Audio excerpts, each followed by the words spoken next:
Hi, welcome back. This is part 2 of our lower back series. So we did strengthening in the first one, and this is going to be stretching. So we were talking in the first one about all the different muscles that are involved with lower back pain. And one of the ones that I feel like is most involved and gets the least amount of attention is the psoas muscle. It's because people don't think of the front of their body being related to the back of their body, right? But we sit in chairs so much. So these muscles get very, very tight. To stretch these muscles will take pressure off of your lower back. And here's why. This muscle, called the psoas, attaches at your leg bone. It goes deep through your abdomen and attaches to your lower lumbar spine. But it doesn't attach from here. It attaches from the inside. So if you're sitting all day and that muscle gets, let's say that muscle gets kind of short, right? And then you stand up and it's still short and tight. Well, we're not going to walk around like this. We're going to walk around like this, which means that now this is tugging at our lower back because this muscle is so tight. I hope that makes sense. It's a little bit of a complicated muscle to explain since it does cross through the body, and it's not, we always think of things as being back, front, left, right, but that one goes through, attaches to the spine, and then tugs at it. So the one stretch that I think is super, super important is a stretch for your psoas muscle. This can be pretty intense, so only take it as far as you can without pain. Again, reminder, if anything hurts, stop. We are not looking to go into any kind of painful position here, okay? So what you want to do is get yourself into a runner's lunge. That means that your front leg is going to have the heel and the knee in a 90-degree position. You don't want your knee to be over your toes. That puts pressure on your knee and it can cause other kinds of knee damage. And then right now I have the runner's lunge. This alone feels pretty great, but we're going to take it into a deeper psoas stretch. So I'm going to drop that back knee. I'm going to uncurl those toes. Now here I can hang out. Hello, Rosie. Say hi to Rosie, everybody. Here I can hang out and breathe. This is good. If this is enough for you, breathe and hang out. Engage your abdomen to protect your back. If you want to take it into the next level, you're going to balance. Bring one hand on top of your leg. Bring the other hand on top of your leg. You're going to tuck your tail under a little bit just to deepen the stretch here. So keep your abdomen engaged. Tuck that tail a little bit. And see how that feels. If you want to take it deeper, sorry, I'm cutting myself off. Reach this arm straight up. You're not going to be able to see that arm, but it is straight. And then you're going to take your other arm, you're going to clasp it around the wrist, and then you're going to pull towards the left. So it's my left foot that's in the bent knee position, and I'm stretching my right psoas. And coming out of it, I always like to take a little minute to rock my hips back and forth a little bit because I feel like that's a pretty intense one. And then we want to do the other side. We always want to be balanced. So for me, this is the most delicious one because it's always my left lower back that's bothering me. That's something that's also interesting with body work is I see it so often that a lot of us just have one side of our body that's just grumpy. Like for me, it's my left. It's always everything left. And then I'll meet the righties and the other lefties. You know, it's just interesting. And it doesn't even mean that that's where all the problems are. A lot of times it can mean like, you know, there's some tension on the right, but you're feeling the pulling sensation on the left, and so you feel it on the left. The bodies are just so fascinating. I really, really love this work because you're always learning so much every day. So now I'm going to take this into a deeper pose. If you noticed, I was delaying a little bit for time because this side for me is a little bit more intense, probably because it is my left side and it is a little bit more problematic. And like I said, you don't have to take this to the next level. If this is good for you, just stay here. I'm going to try to go up to this one. Nope, and my body doesn't want to do that today. So I showed you on the other side. You know what you can do there.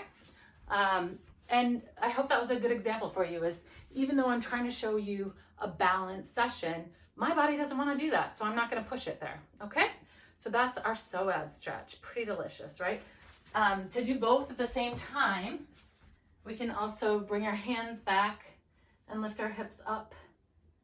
I'm a little bit more hypermobile than others, so for me, this doesn't necessarily feel like a stretch.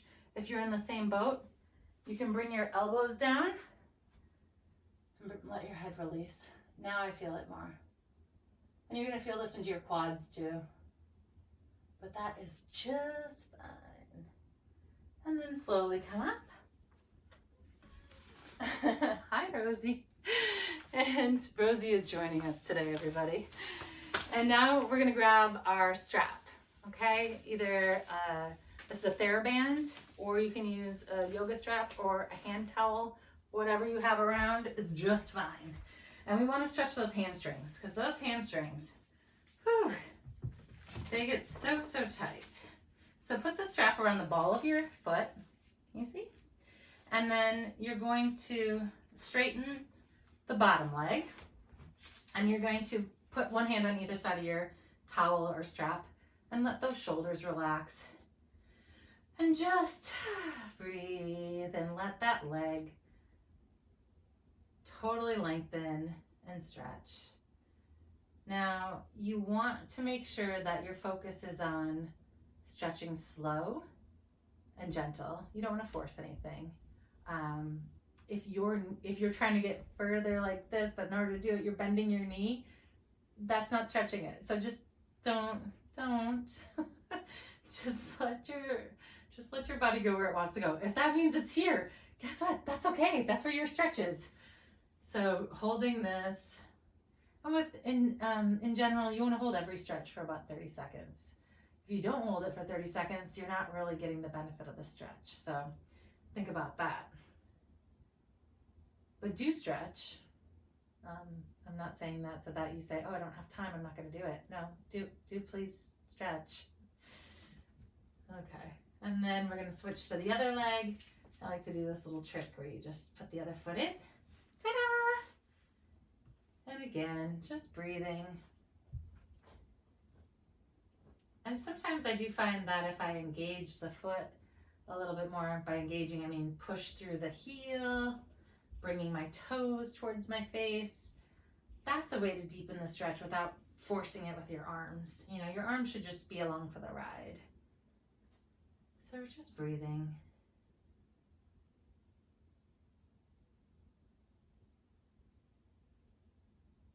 I hope you like this one.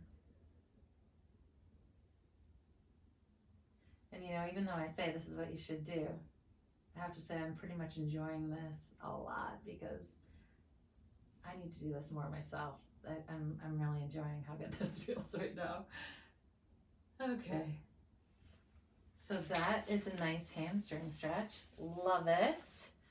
All right. This is a little bit of a trickier one. It looks similar, but you're going to grab you're going to clasp your fingers behind your, kind of just above, like the lowest point of your leg. And then you're going to lengthen your bottom leg, and you're going to use your arms. You're going to try to think of your hip not coming up like this, but that bowl being, like if you think of your hip as a bowl, right? Like this is a bowl. You don't want your hips to be like this. You want to keep them here. But can you keep your hip like that while also pulling your leg towards you? So it's a weird bit of opposition. You're almost thinking of that bottom bone of your hip. Can you press that into the floor while pulling your leg towards you? This is a really nice stretch for the lower back. It's tricky to get into, but if you can do it, it's lovely. And then same on the other side. And if you get shaking or anything like that while you're doing any of this, that is fine. A lot of times it's just the way that the muscle is navigating, releasing. So again, I've got my leg pretty sturdy here. Now if I was going to let it go, it's going to go like this, but I don't want it to go in its full range of motion because I want to keep that hip bowl nice and neutral. So I have to kind of navigate, where is that? And for me, it's about here. And I think some of the shakiness does come from the use of the muscle. This is an active stretch. This is not by any means passive. I'm really pulling into that leg. I'm pulling down with the hip, and I'm reaching up with the heel. So this isn't a lazy movement. This isn't like, I'm just stretching. We don't, no. You're working for it. It should still feel good, but you're working for this one.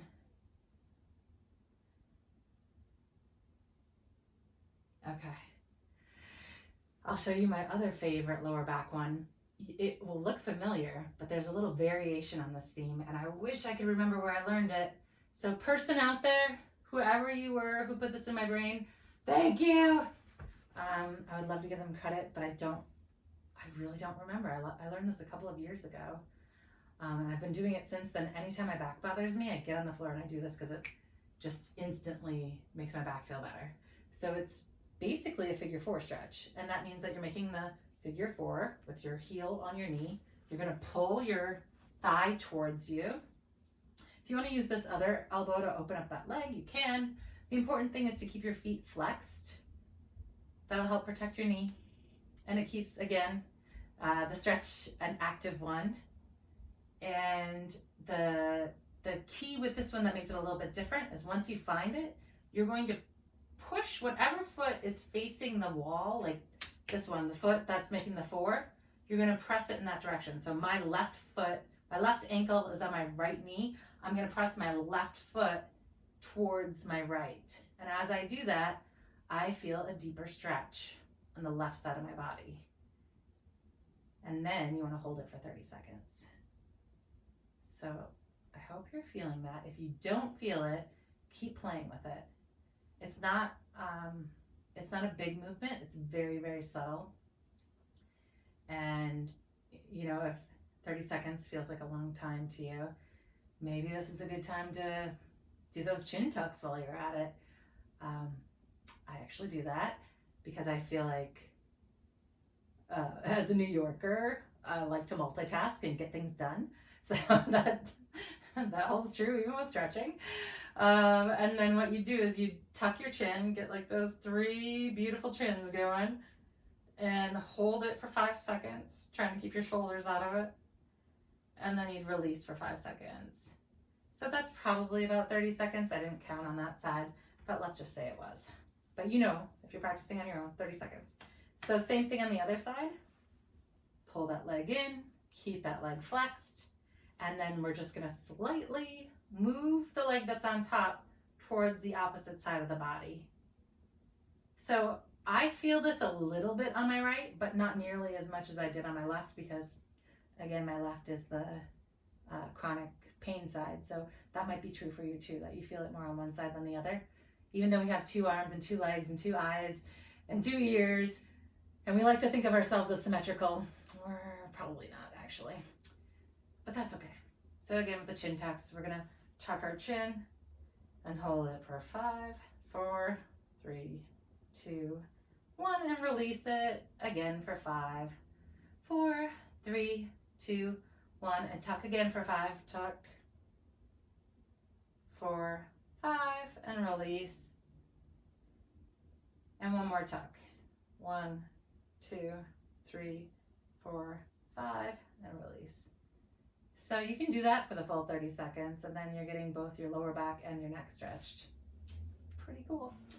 And then we're gonna hug our knees to our chest. If this is not easy for you to get both knees hugged like this, you can put your hands on your shins and pull them towards you. It might look like this. Again, it's just about where your body's at. Just work with it where it's at.